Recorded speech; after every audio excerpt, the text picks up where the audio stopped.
Hi, can you guys hear us now? Yeah, that's it. The owl was muted. Okay. Yes, we hear you.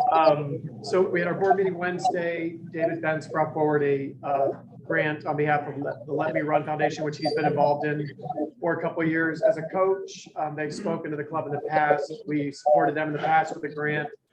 And they're going to come and speak to the club sometime this spring. But we did approve a $2,500 grant to Let Me Run, which is exciting. And as a reminder for everyone, we still have budget available in the member initiated budget for things that you're involved in, things that you're passionate about. If you want to bring forward a grant request, please do so. Susan, did you want to comment on that? The foundation has $16,000. Yeah, plus the foundation grant to the club is still available. And we've done such a phenomenal job fundraising. So anything that you're passionate about, don't hesitate to bring that forward. Wolf had an announcement. I did. Good morning, everybody. We are having kind of a special meeting, a joint meeting with the Worthington Club. Wednesday, January 26th. It's going to be at the Rec Center at noon. $15 at the door buys you a box lunch. The point of the meeting is empowering women, and that is shaped the RI president's this year. And we're inviting 4 of the area clubs, at least 4, maybe more. Hilliard is participating, Tri-Village, Dublin, Worthington, and us. So we'd like you all to come. We're inviting a lot of different people. The RI president has been invited to attend via Zoom. The incoming RI president, who is Jennifer, a female for the first time, is invited. A lot of the area district brass will be there, and additional district governors from other districts are also invited. So we'd like you all to come. It's all about empowering women and big device to help young girls, primarily middle school, high school age, feel empowered. And it's a great program. So if you could all, Do we have to RSVP? please do. We will email an invitation to all of you. There's a link on there to RSVP. Also a Zoom link on there too if you can't be there in person. And we'll invoice. We can invoice or collect it for either. Yes. You talk about Marysville. They are. They're part of this. Yes, absolutely. Thank you. It's great. Kudos to Wolf and Susan for pulling that together. It's great. We must have a polar bear announcement. Jim Bandy. Polar bear, everybody remember. Jim, can you come up for, sorry, just so they can hear.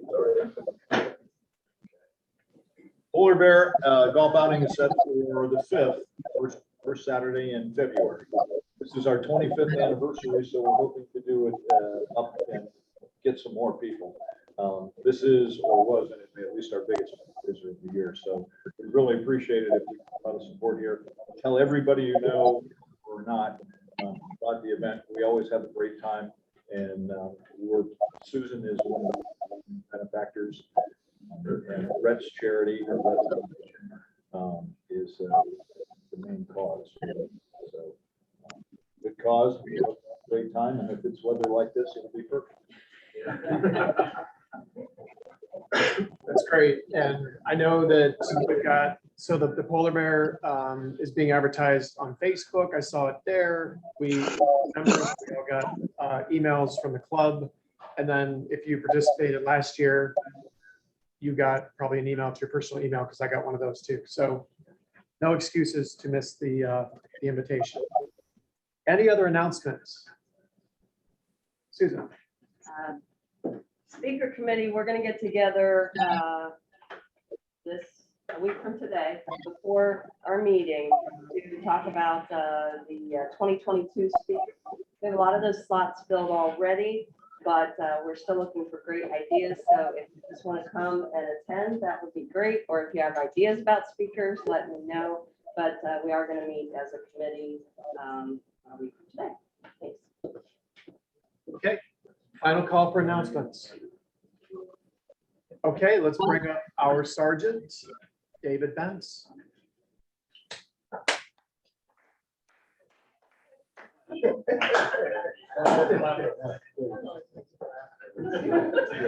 Good morning, everybody.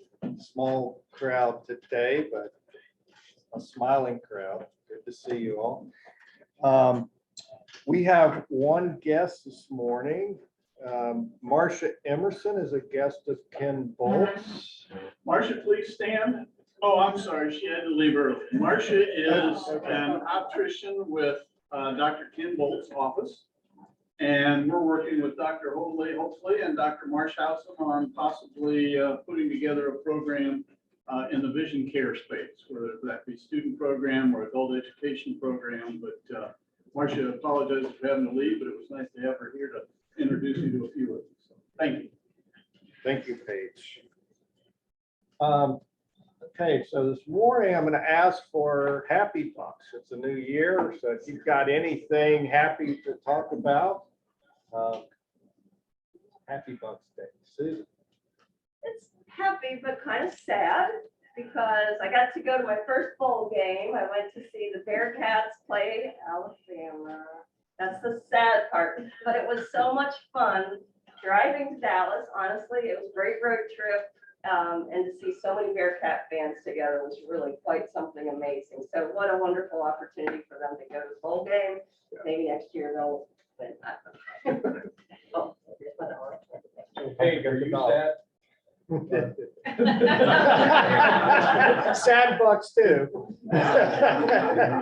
Well, I did go through 3 T-shirts until the fourth quarter. I was so nervous. I got some ready for Monday night. Yeah, well, that'll be a little more challenging, but maybe not. Other happy bucks, Susan? I'm really excited because for the Florida Open, my whole family's gonna be here, so you all will be up to have the opportunity to leave up. Well, I have a happy buck on that note. I was taking golf lessons from Ty Day this last fall, so I got to play in this polar bear for the first time. You don't need lessons. Yeah, well, I know how to hold a golf club now, so. So long as you can hold a cold beer, you're fine. Yeah. Or a hot chocolate. Bloody Mary. Hey, Even if I could throw in a little history into that, and John Susie was the ringleader. When we had that at Safari a number of years ago, before the earth warmed, we literally had to take about an 18-inch drill bit and drill into the ground just to get the hole sponsor signs in. And Bruce Andrews, Bill Andrews, Joel Campbell, John, and I decided after about the second year of doing Snow Angels that we were happy to do all the signs early, and we headed to Wendy's for hot chocolate. Because they didn't have it at Safari. Other happy bucks this morning? I haven't collected enough fines yet, so if you're not wearing your Rotary pin, that's $1. I want Dave to get mad at me. All right. Today, the small pot is $20 and the large pot is $4.65. We're going to start with the drawing for the small pot.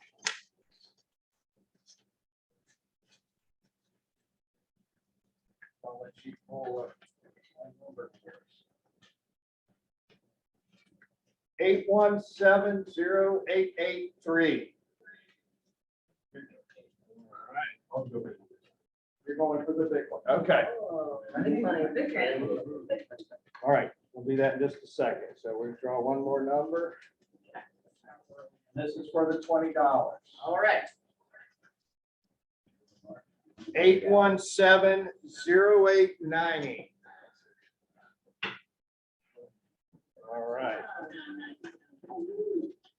I don't have my glasses on, no help to you. Did I get all the lines? All right. Thank you, David. All right, and we're gonna be looking for the 10 of clubs. Okay, I'm going to invite Susan to come up and introduce Marty. While you're doing that, I'm going to get the technology going. Okay. It is my honor today to introduce our guest speaker, Marti Post. You guys might recognize Marty. She was here a couple years ago. We decided it was definitely pre-COVID that she came to talk to us about her new book and her new organization that she started, apparently. And it was really a wonderful concept about helping working parents when they're working, helping raise kids properly, you know, and the book that she wrote was absolutely fantastic. So we stayed in touch, and she continues to follow that entrepreneurial spirit attached with the community service. I said, I was catching up with her. She's like, hey, I've kind of changed shift gears a little bit, but not really. But now I'm working with Children's Hospital. And I'm like, oh my gosh, what are you doing? Well, she's the executive director for On Our Sleeves at Children's. And I don't know if you guys have driven down that way lately, but I had an opportunity to drive past Children's. It's enormous. And Big Lots has their behavioral health pavilion now. And they're really putting a lot of their efforts towards mental health for children. And so what Marty's the executive director of is On Our Sleeves, which is I'll let her tell you all about it, but it's really something quite special that I had not been aware of. So I'm thrilled that she's given us some time to talk to us today. She's an Ohio native. She went to Kent State for undergrad, Syracuse for her graduate degree. And she's got 2 kids here in Columbus.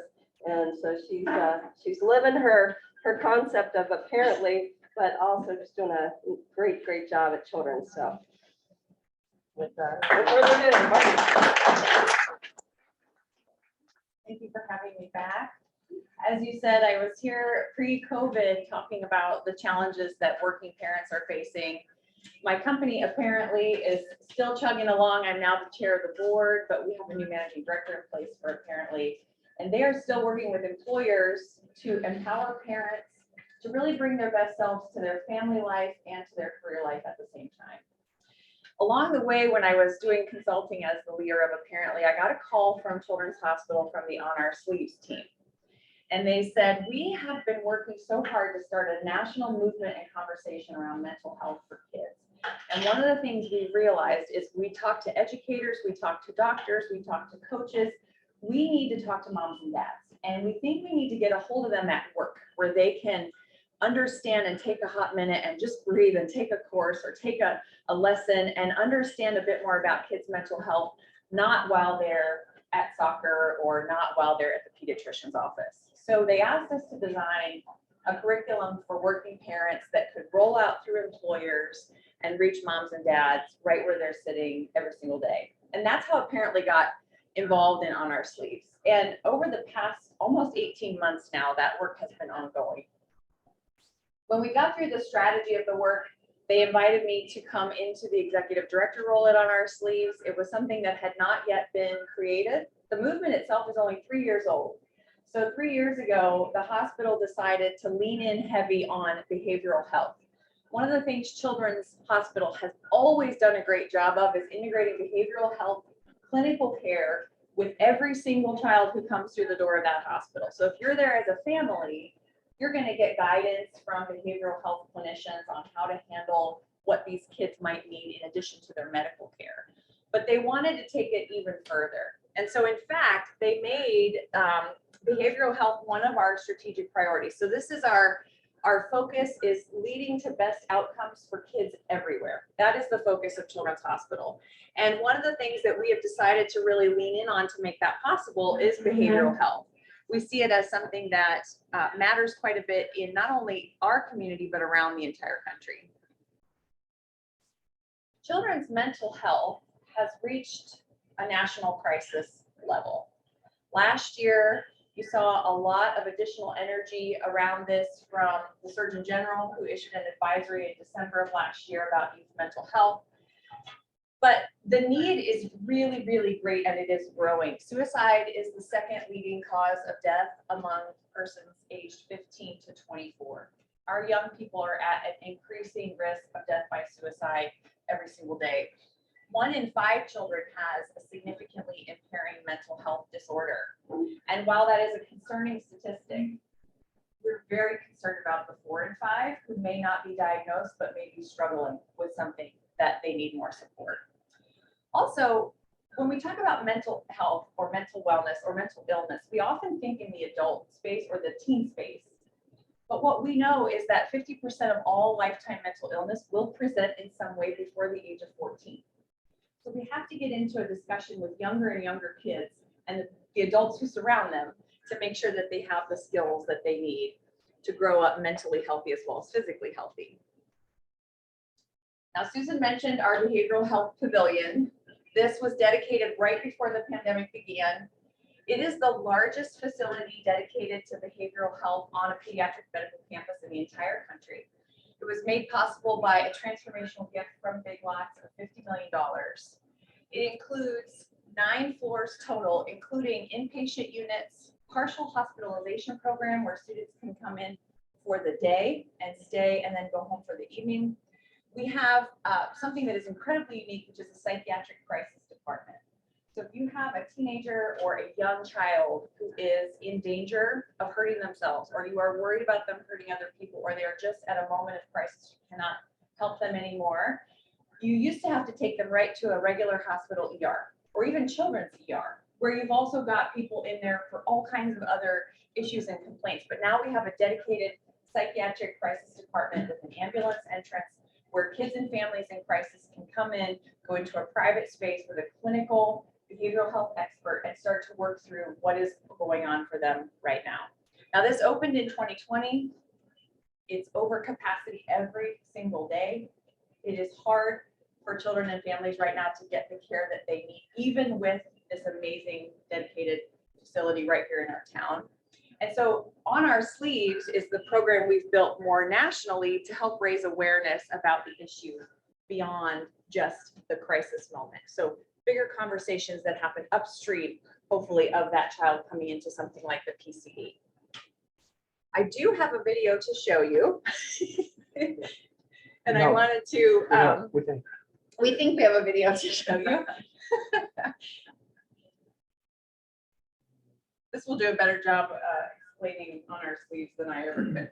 Marty, Yeah. how do they measure when you said it's the largest facilities, because of the number of patients you can handle? Yes. Okay, that's not showing.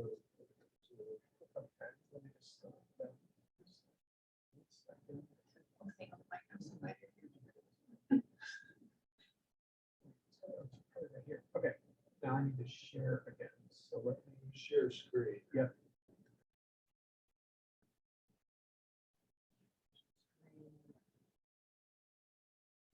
And we're going to do this. Screen. Okay, you guys ready? That's it.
That was the beginning of the program about 3 years ago as we sought to bring, yes, go ahead. You move more toward the center. Oh, So sure. I'm worried about those that On the are phone. Yes. speakers. Yeah, our Zoom. Is that better? Yeah. Okay, okay. Thank you. Sure, absolutely. Thank you for telling me. There we go. Okay. One of the things that we have learned throughout the past 3 years of this work is that despite the fact that the data clearly shows children need us to support them in mental wellness, even when they're very young, there is still stigma attached to talking about depression or anxiety. We call it the casserole effect. So if your child were diagnosed, heaven forbid, with something serious like cancer or leukemia, your community, your church, your coworkers, your Rotarians would show up with casserole and support you right away, because we know how to do that. But if your child is diagnosed with depression or anxiety or schizophrenia or bipolar disorder, or even something like ADHD or autism, does the same support exist automatically in our communities? Not necessarily, because we often don't really know how to engage in those types of situations with families and kids. So what we're trying to do is break down the stigma and talk more openly about not only mental illness, but also preventive strategies for mental wellness and mental well-being. And we've had a lot of amazing partners come along with us over the past 3 years to help. So you can see we've been engaging with some celebrity influencers. We work with Ashley Eckstein, who is a Disney star. We are a member of the Mental Health Coalition, which is an organization of mental health nonprofits around the country, started by Kenneth Cole. And we've had help from Governor Kasich. We've had help from Chris Sullivan, who's an actor, Sophia Bush. We have a new partnership with the Columbus Crew. So if you join us on an On Our Sleeves night at Columbus Crew, you'll get a chance to wear a special On Our Sleeves scarf to help wrap our kiddos in the support that they need.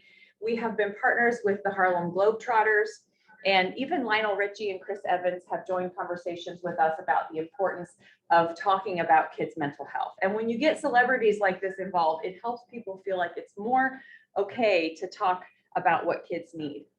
We also have a host of corporate sponsors who join us in this fight and make it possible to get these resources into every single community in America. You can see some of them here are local and others are national.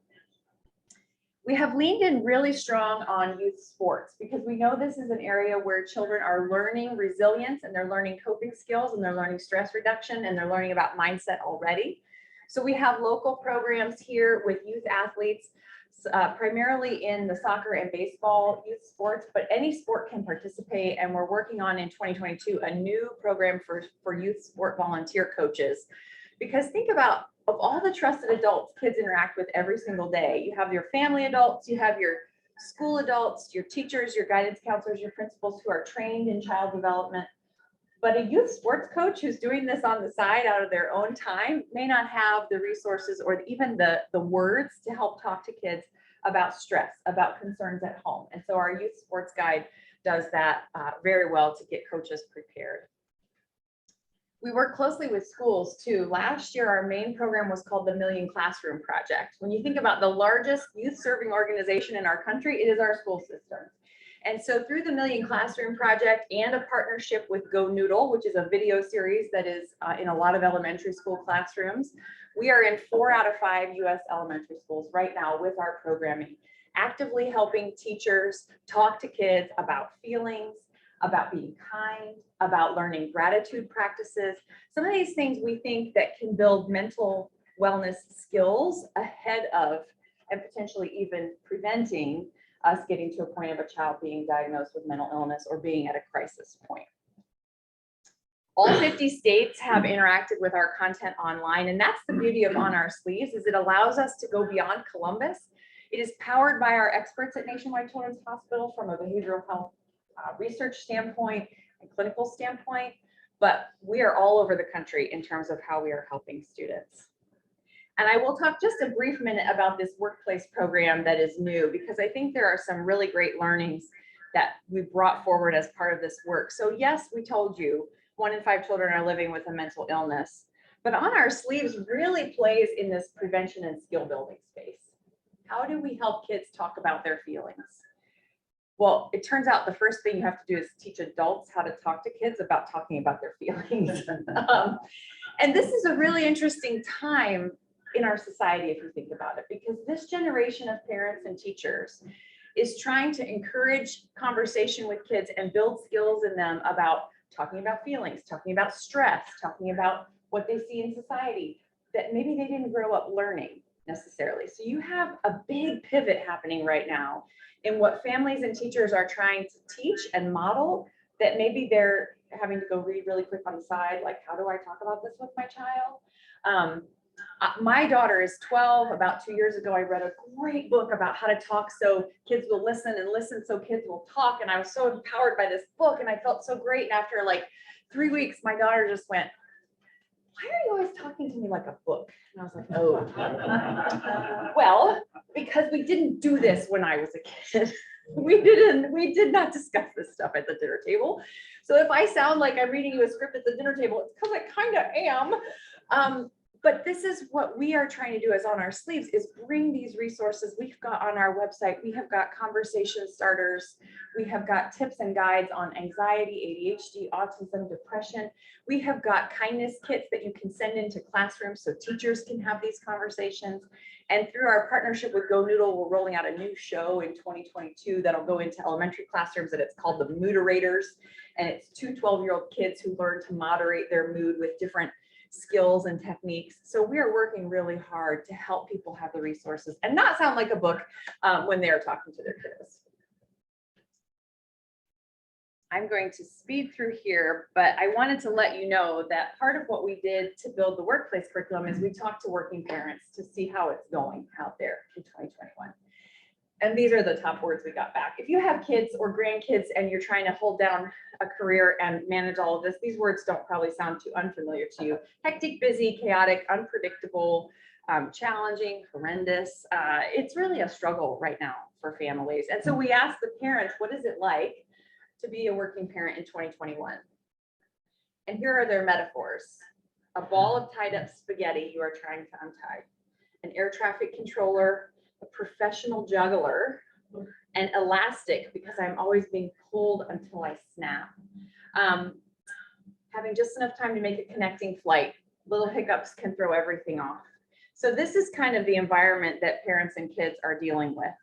And in our study, we found that working parents do fully understand that when their child is struggling and they're worried about that child, it's harder to be present at work. It's harder to get everything done on time. It's harder to be prepared ahead of every meeting and ahead of every deadline. And so that's why our working parent program in 2022 is so important, because we're going directly to the folks who need this training the most. This is the last one I'll show you.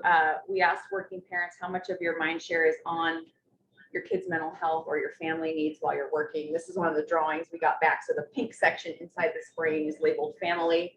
And it's everything from what are we having for dinner tonight to is he getting enough playtime to how are their grades to what could I be doing better? Is she happy? And all of that can be very distracting. So what we're trying to do with this program is give parents the skills they need so that they can focus better in the workplace.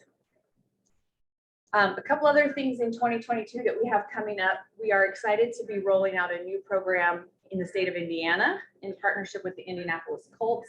It's called Kicking the Stigma.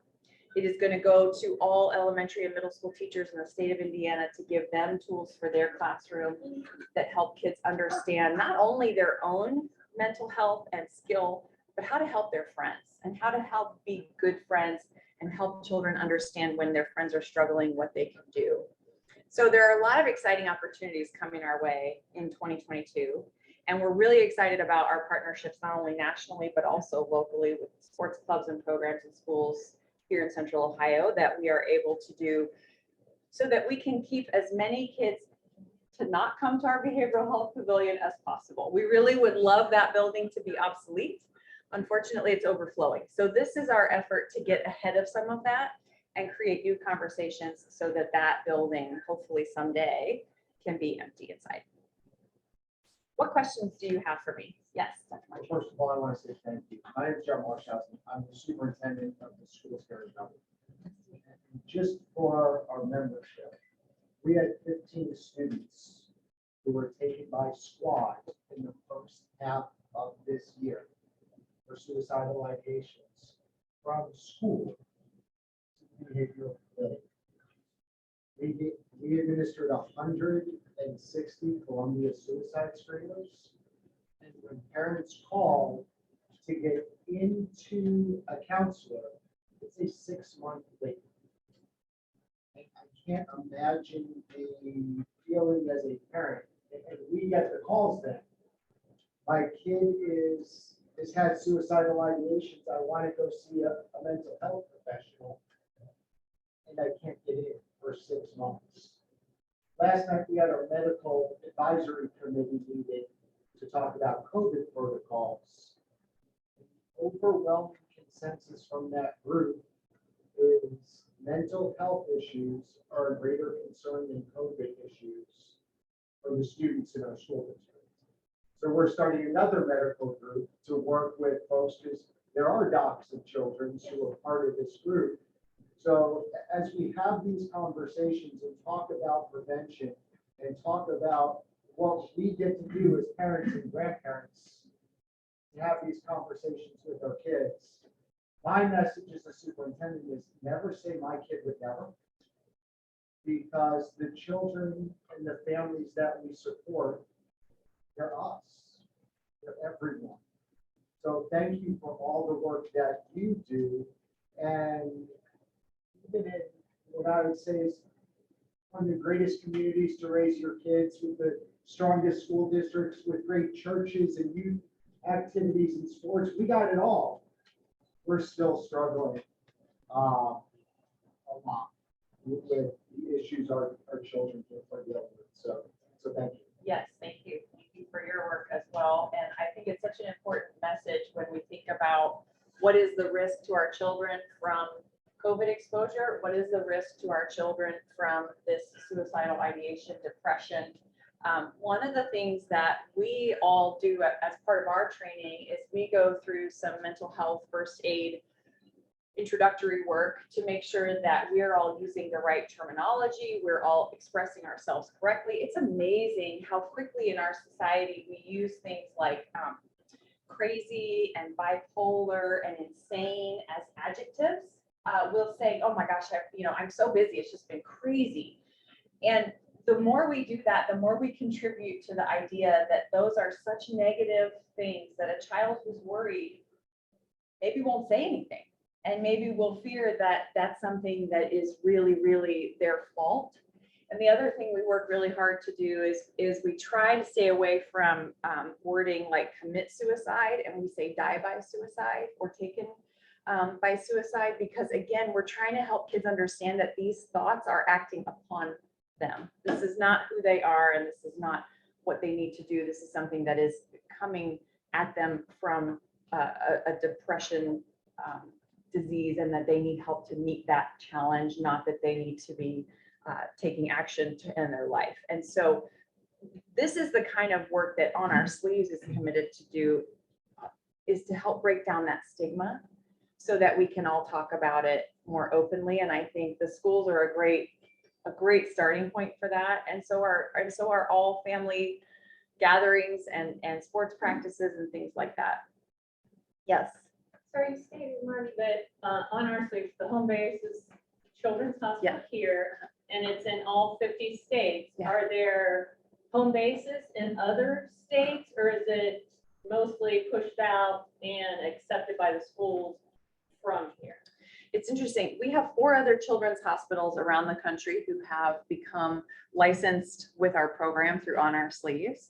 So in Dayton, Jacksonville, I believe Memphis, and then one other market, we have children's hospitals who use the On Our Sleeves programs and resources, but they add on to it for their own market. So they can put their own doctor on the materials, they can put their own phone number on it, they can put their own resources together with ours, and we're looking to grow that program. So ultimately, we would like there to be many, many centers where the work is coming from. But we also, from a research standpoint and from a funding standpoint, we want to keep the home base here so that we can fund the kind of studies we need. The research on children's mental health and suicide is lagging behind. It's underfunded because it's not reimbursed by insurance companies the same way that medical research is. And so it's an underfunded stripe of research within the hospital. And so we need more dollars to be able to research the causes of prevention, or I mean, the causes of suicide, the prevention methodologies and things like that, as well as other tactics and tips. Yes.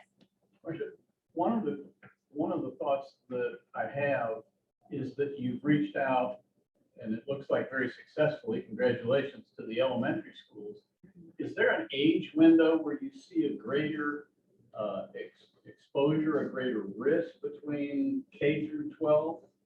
And does it go on past 12? I mean, college kids have those pressures. Yes. Kids that aren't in college looking for career opportunities. I think the pressure is pretty universal. Where we've decided to focus our solution is 15 and under. And the reason for that is that between 15 and 18, there are a lot of organizations already doing great work in the adolescent mental health space. You have Bring Change to Mind, the Trevor Project, and other foundations that are already working in the teen and adolescent mental health space. And so as a children's hospital, we have deliberately chosen to even go younger and hopefully start building skill, breaking down stigma and concern earlier, so that hopefully by the time a child hits that teen sensitive year of like, do I talk about this? Do I not talk about this? That it's just part of conversation, that we all talk about mental health by the time they reach that age. So the need is across the spectrum. We're working at the younger ages as best we can. We have a partnership with Ryan and Christina Day. They have a special fund. Actually, their work is our highest grade level. So they have a curriculum called A Daytime Break, and that is for grades 6 through 8. And that is one of our highest grade level programs that we have. This program is really important to Coach Day because of the history of mental illness within his own family, and also his concern when he was doing recruiting in southeastern Ohio schools and hearing about the suicide rates, and really, really worried about it. So he and his wife have been partners with us for more than a year now, helping make curriculum available and helping kiddos understand that even big football players have tough days, sad feelings, and it helps kids when they can have that literal metaphor. I was with him when he spoke at Clinton Elementary last year, and first of all, the way he connects with kids is just amazing, but they were excited when he told them that even these huge football players with all this padding on and all this, macho vibe still have bad days and have to talk about their feelings. And he has therapeutic staff for them. He brought that in. So it's a really important connection that we're able to make when influencers like him will have those conversations. We also, when we announced our partnership last year with the Crew, Caleb Porter spoke at our announcement, and he shared that the anxiety has been a challenge for his own kiddos because they move so much. And they had to get some help for one of their sons, and that it has been a hard journey for their family. And so the more we share, the more people talk about this in all settings, the better off we're going to be to have these discussions early. Yes. How many beds or how many individuals can you treat at the The capacity at one time would be close to 100 beds for inpatient care. We still have empty floors on the building to build out for what we didn't know, will we need more beds for inpatient down the road, or will we need more outpatient sort of partial hospitalization rooms? So there's room for us to figure that out. But right now, if we're full, it's close to 100 beds inpatient. From a workforce standpoint, my understanding is you could fill a space, there just aren't nurses, there just aren't counselors, there just aren't doctors. We've got counseling positions posted right now that we can't fill. I believe it. And it's interesting too, the pediatricians are feeling this same thing. So many of them have said since the pandemic began, they have the well visit, which is like, where are you on the growth chart and all that? It is mostly about mental health concerns, behavioral health concerns. And, for a lot of kids, especially the younger ones, behavior is their communication. That's how they tell us that things are not feeling great for them. And so you take a child into a well check and the doctor says, how are they doing? And you say, well, I can't do anything with this child. I mean, it's just a constant battle or it's really tough. And it turns out that is the beginning of a mental health conversation opportunity. Many times our pediatricians, our general practice docs also need help to have those conversations and resources. So we have a new clinical director on our sleeves. Her name is Dr. Ariana Howitt. She's an amazing, amazing doctor. She said that one of the things in 2022 she wants to look at is how are we empowering general practice doctors and pediatricians to have that conversation at that well visit, because it's not necessarily part of their training. So it's important that we help them. It's important that we help guidance counselors and counselors in schools, because they're often the first line of defense too, when you can't get in at Nationwide Children's Hospital. Yes. I was just gonna say, that John said, who are these kids? Well, they are us, really. And my daughter went through the program at Nationwide, the DBT program, and she was inpatient for a week because she had suicidal thoughts. And it did a lot for her. And more importantly, through that DBT program, as you probably know, it's not just for the kids, the parents go too. You're required to go. Yeah. And we learned how to communicate with her more effectively about these issues, especially me. I was, I learned that my get toughen up speech was not, it's exactly the opposite. So I don't do my toughen up speech anymore, maybe with my son, but not with my daughter. But no, it's an amazing program. And I'd also say that the counselors at Nationwide work very well with Mrs. Armstrong and the other counselors at Jerome High School. And that's been just amazing how Mrs. Armstrong's been instrumental in Sarah's development. But also they found a bridge program at Emerald for her, where she's really thrived a lot more than she was going through Jerome. Yeah.